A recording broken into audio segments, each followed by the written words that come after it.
नमस्कार दोस्तों, स्वागत है आप सभी का आपकी अपनी YouTube channel Shyam classes study में। साथियों, आज के इस वीडियो में यूपी पुलिस परीक्षा 2023 में पूछे जाने वाली हिंदी के 37 अति महत्वपूर्ण प्रश्नों का प्रैक्टिस सेट लेकर के आया हूं, जो आने वाले यूपी पुलिस परीक्षा 2023 के लिए अत्यंत महत्वपूर्ण प्रैक्टिस सेट। मैं बता दूं, मैं अपने चैनल पर आपको दोपहर के 12 बजे और रात्रि के 8 बजे हिंदी के 2 प्रैक्टिस सेट करवाता हूं, जो यूपी पुलिस परीक्षा 2023 के लिए अत्यंत महत्वपूर्ण है। तो जो साथियों अभी हमारे चैनल के साथ नहीं जुड़े, वो सभी साथी चैनल को सब्सक्राइब कर लीजिएगा। और आपको दोपहर को रात्रि को 8 बजे आपको हिंदी के प्रैक्टिस सेट 37 प्रश्नों के देखने को मिलेंगे, जो special for UP police exam 2023 के लिए महत्वपूर्ण प्रैक्टिस सेट हैं। अगर आप जो लोग दिन रात मेहनत करके यूपी पुलिस में वर्दी पाने का सपना देख रहे हैं, तो आप सभी लोगों को हमारे इन 37 प्रश्नों के प्रैक्टिस सेट में कम से कम 25 प्रश्न तो आपको हर हाल में सही करने ही होंगे। अगर आप 25 प्रश्न सही नहीं कर पा रहे हैं, तो आप टाइम पास कर रहे हैं, अपना कीमती समय आप बर्बाद कर रहे हैं। तो आज के प्रैक्टिस सेट को पूरा करिएगा। प्रैक्टिस सेट को पूरा करने के बाद आपको अपना स्कोर कमेंट बॉक्स में शेयर करना और बताना है कि आपने हमारे इस प्रैक्टिस सेट में कितने प्रश्न सही किए हैं और आपको ये वीडियो कैसी लगी। वीडियो पसंद आई हो तो वीडियो को आप लाइक कर देना। चैनल को अभी तक आपने सब्सक्राइब नहीं किया है तो चैनल को आप ज़रूर सब्सक्राइब कर लीजिएगा, और इस वीडियो को आप अपने सभी छोटे भाई बहनों के पास ज़रूर शेयर कर देना, जिससे वो भी लोग इस प्रैक्टिस सेट को लगाएं और वो भी लोग अपनी तैयारी को चेक कर पाएँ कि उनकी तैयारी यूपी पुलिस परीक्षा 2023 के लिए कैसी और कितनी चल रही है। तो इन्हीं सब बातों को ध्यान में रखते हुए शुरू करते हैं आज का अपना हिंदी का प्रैक्टिस सेट नंबर 247। इससे पहले 246 प्रैक्टिस सेट अपलोड कर चुका हूँ। अगर आपने वो नहीं देखे तो सारे प्रैक्टिस सेट आपको प्ले लिस्ट में मिल जाएंगे, वहाँ से जा कर के आप एक एक करके सभी प्रैक्टिस सेटों को लगा सकते हैं। तो चलिए शुरू करते हैं। तो क्वेश्चन है आपके सामने कि वाच्य के कितने भेद होते हैं। तो कितने भेद होते हैं वाच्य की, ये आपको बताना है। तो कितने होते हैं, तो वाच्य के भेद होते हैं टोटल 3। कितने? 3 होते हैं वाच्य के भेद। ऑप्शन नंबर डी इसका राइट आंसर हो जाएगा। वह दिन भर पढ़ता रहा, रेखांकित पद में अव्यय का भेद बताइए। तो बताना है आपको दिन भर में कौन सा अव्यय का भेद है। तो कौन सा है ये आपको बताना है। तो कौन सा है दिन भर में? तो दिन भर में निपात। कौन सा? निपात है। ऑप्शन नंबर बी इसका राइट आंसर हो जाएगा। ये जो चिन्ह दिया गया कोष्टक में दिए गए विराम चिन्ह का नाम बताइए। तो आपको नाम बताना है कि इसका नाम क्या है। तो क्या है? तो इसका नाम है विस्मयादि बोधक। कौन सा? विस्मयादि बोधक ये चिन्ह है। ऑप्शन नंबर डी इसका राइट आंसर हो जाएगा। बाल की खाल निकालना मुहावरे का अर्थ है। तो इस मुहावरे का क्या अर्थ है? बाल की खाल निकालना। इस मुहावरे का अर्थ है बहुत मीन मेक निकालना। क्या? बहुत मीन मेक निकालना। ऑप्शन नंबर सी इसका राइट आंसर हो जाएगा। अगला प्रश्न है आपके सामने कि 4 दिन की चांदनी फिर अंधेरी रात लोकोक्ति का अर्थ है। तो इस लोकोक्ति का क्या अर्थ है? 4 दिन की चांदनी फिर अंधेरी रात। तो इस लोकोक्ति का अर्थ है थोड़े दिन का सुख। क्या? थोड़े दिन का सुख। ये 4 दिन की चांदनी फिर अंधेरी रात लोकोक्ति का अर्थ है। ऑप्शन नंबर ए इसका राइट आंसर हो जाएगा। साहित्य में रस का क्या अर्थ है? तो क्या अर्थ है साहित्य में रस का, ये आपको बताना है। तो साहित्य में रस का अर्थ है साहित्य में मिलने वाली आनंदभूति। क्या? साहित्य में मिलने वाली आनंदभूति। ऑप्शन नंबर डी इसका राइट आंसर हो जाएगा। अगला प्रश्न है आपके सामने कि दोहा छंद में कितने चरण होते हैं। तो कितने चरण होते हैं दोहा छंद में, ये आपको बताना है। तो दोहा छंद में होते हैं 4 चरण। कितने? 4 चरण होते हैं दोहा छंद में। ऑप्शन नंबर डी इसका राइट आंसर हो जाएगा। अगला प्रश्न है आपके सामने कि भाषा में शब्द और अर्थ की दृष्टि से सौंदर्य उत्पन्न करते हैं। तो कौन उत्पन्न करते हैं भाषा में शब्द और अर्थ की दृष्टि से सौंदर्य उत्पन्न? तो ये करते हैं अलंकार। कौन? अलंकार करते हैं। ऑप्शन नंबर बी इसका राइट आंसर हो जाएगा। यार अलावा किस प्रकार के व्यंजन हैं? तो ये किस प्रकार के व्यंजन हैं? यार अलावा, तो ये हैं एक अंतःस्थ व्यंजन। कैसे हैं? ये अंतःस्थ व्यंजन है। ऑप्शन नंबर बी इसका राइट आंसर हो जाएगा। नेक्स्ट प्रश्न है आपके सामने कि निम्नलिखित में से कौन सा शब्द स्त्रीलिंग है। तो कौन सा जो शब्द है जो स्त्रीलिंग है, आपको अच्छा और अच्छी लगाने से स्त्रीलिंग और पुल्लिंग का पता लग जाता है। तो अच्छी कृपा, कौन सी अच्छी कृपा, ये एक स्त्रीलिंग शब्द है। ऑप्शन नंबर ए इसका राइट आंसर हो जाएगा। अगला प्रश्न है आपके सामने कि वचन किसका बोध कराता है। तो किसका बोध कराता है वचन, ये आपको बताना है। तो वचन बोध कराता है प्राणी या वस्तु के एक या अनेक होने का। किसका? प्राणी या वस्तु के एक या अनेक होने का। ऑप्शन नंबर ए इसका राइट आंसर हो जाएगा। अगला प्रश्न है आपके सामने, उसने टेढ़ी चाल चली वाक्य में कौन सा कारक है। तो इसमें कौन सा कारक है उसने टेढ़ी चाल चली। तो इसमें कारक है कर्ता कारक। क्या? कर्ता कारक है इसमें। ऑप्शन नंबर डी इसका राइट आंसर हो जाएगा।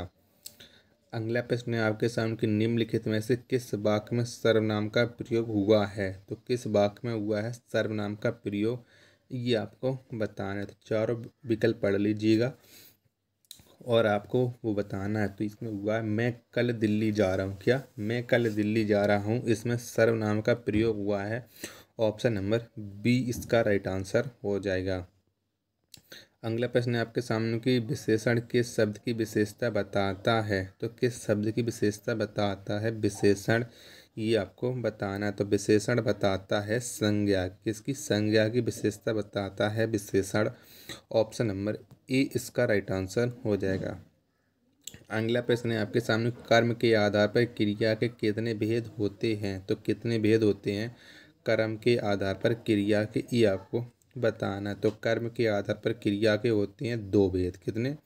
दो भेद होते हैं। ऑप्शन नंबर डी इसका राइट आंसर हो जाएगा।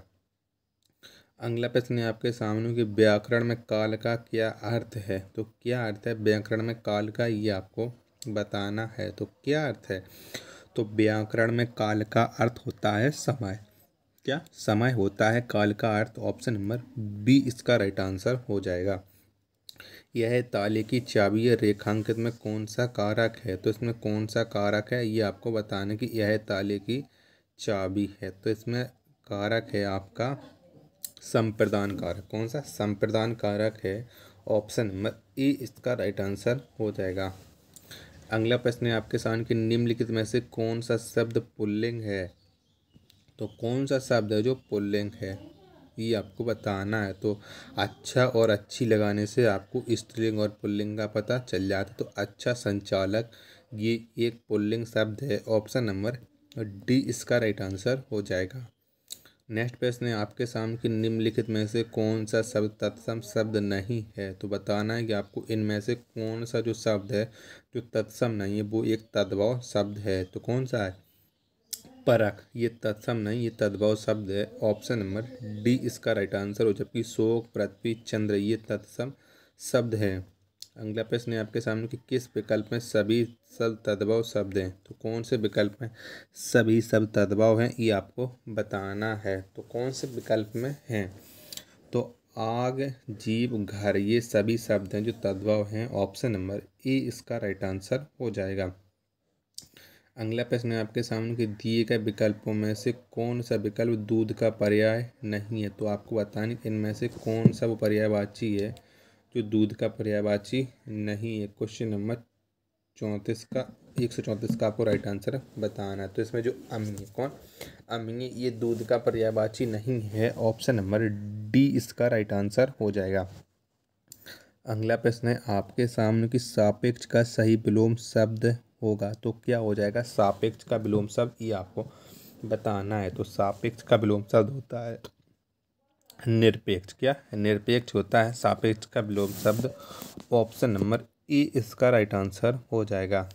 अगला प्रश्न है आपके सामने कि अंक शब्द के अनेकार्थी शब्द समूह का चयन कीजिए। तो आपको बताना है अंक शब्द के कौन कौन से अर्थ होते हैं और वो कौन सा शब्द समूह सही है, तो बताइएगा। तो अंक का अर्थ होता है गोद, संख्या, अध्याय। तो ऑप्शन नंबर बी इसका राइट आंसर हो जाएगा। अगला प्रश्न है आपके सामने, अपराध बोलने से होने वाली ग्लानि वाक्यांश के लिए एक शब्द है। तो इसके लिए एक शब्द क्या है? अपराध बोध से होने वाली ग्लानि। तो इससे जो एक शब्द बनेगा तो ये हो जाएगा आत्मग्लानि। कौन सा? आत्मग्लानि। ऑप्शन नंबर सी इसका राइट आंसर हो जाएगा। चिर चीर के अर्थ के सही विकल्प का चयन कीजिए। तो क्या हो जाएगा? चिर चीर के अर्थ का सही विकल्प। तो इसका अर्थ हो जाएगा आगे वाले जो चिर है इसका अर्थ होता है पुराना, जबकि पीछे वाला ये अर्थ जो इसका अर्थ होता है वस्त्र। तो कौन सा हो जाएगा? पुराना वस्त्र। ऑप्शन नंबर डी इसका राइट आंसर हो जाएगा। अगला प्रश्न है आपके सामने कि सम उपसर्ग से बना शब्द है तो कौन से उपसर्ग में सम शब्द लगा है, ये आपको बताना है। यानी कौन से शब्द में सम उपसर्ग लगा है? तो ये लगा है संयोग में। किसमें? संयोग शब्द में सम उपसर्ग लगा है। ऑप्शन नंबर ए इसका राइट आंसर हो जाएगा। अगला प्रश्न है आपके सामने कि रंगीला शब्द में किस प्रत्यय का प्रयोग हुआ है? तो किस प्रत्यय का प्रयोग हुआ है रंगीला शब्द में, ये आपको बताना है। तो रंगीला में प्रत्यय हुआ है इला का। किसका? इला प्रत्यय लगा है रंगीला में। ऑप्शन नंबर बी इसका राइट आंसर हो जाएगा।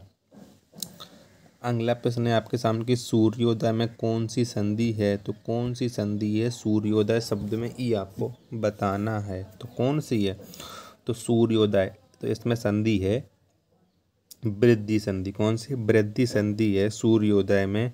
ऑप्शन नंबर सी इसका राइट आंसर हो जाएगा। अगला प्रश्न है आपके सामने कि शुद्ध वाक्य का चयन कीजिए। तो आपको इनमें से शुद्ध बताना है कि कौन सा विकल्प है जो शुद्ध है। तो चारों आप पढ़ लीजिएगा और उसके बाद आपको बताना है कि कौन सा शुद्ध है। तो कौन सा शुद्ध है? तो उसे शिमला जाना है, उसे शिमला जाना है, ये शुद्ध है। ऑप्शन नंबर डी इसका राइट आंसर हो जाएगा। अगला प्रश्न है आपके सामने कि सज्जन शब्द में समास है। तो कौन सा समास है सज्जन शब्द में, ये आपको बताना है। तो कौन सा है? तो सज्जन शब्द में समास है कर्मधारय समास। कौन सा? कर्मधारय समास है सज्जन शब्द में। ऑप्शन नंबर ए इसका राइट आंसर हो जाएगा।